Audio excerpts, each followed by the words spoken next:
Hi friends, आपण मैंने पियाज संडा और मूला को मिक्स करी केबे गोटे टिक्की करी खाइचंती कि तो निश्चय जदि खाई नांती तो निश्चय ताले ट्राई करंतु। प्रथमे पियाज संडा टिके किछि नेइछि याको धोइकिरी मु छोट छोट किरी काटि देइछि।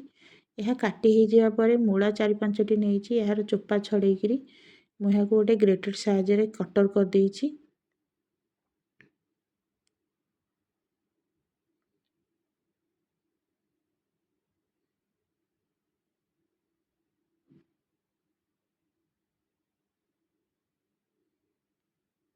यह ग्रेटर हो जावा पर मूला और पियाज संडा को मिक्स करी गोटे पैन रे अल्प किछि तेल देकी टिके 5 मिनिट में भाजी देउछि, जोटा कि यार पानी अंश मरीजिव आर कंचापण भी पड़ेबो।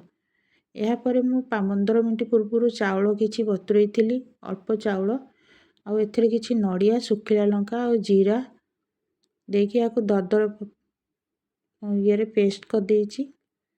या हे जिबा परे मूला टिकी पियाज संडा टी गोटे पात्र काढ़ी देइछि। एथिरे किछि लंका गुंड, धनिया गुंड, जीरा गुंड और बेसन पियाज पके मिक्स कर देइछि। एहा परे ए जो चाउल पोता टी बाटिछि एथिरे मध्य मु पकेइकरी मिक्स कर दोछि। ए संपूर्ण हो जावा पर मैं याको सब भल रूपे गोलेइकरी गोटे टिक्की आकार शेप दे देइछि और पैन रे किछि अल्प तेल पकेइकी आउको गोटी गोटी करी मु अल्प समय पई सेकिला भलिया भाजी देइछि। आपण माने चाहिले भी याको सेलो फ्राई कर परिबे, नचेत याको भलरे छाणी भी मध्य पारि परिबे।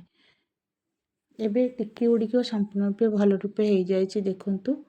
या हो जिबा परे मु गोटे प्लेट रे साहाय्य रे काढी देउछि और किछि टमाटो सॉस मध्य आधर रखी देउछि। या स्नैक्स आकार रे मध्य खाई परिबे और भात संगे रे मध्य खाई परिबे। मो रेसिपीटी आपण मानु केमती लागिला निश्चय कमेंट बॉक्स रे जणांतु। मु रहिली, जय जगन्नाथ।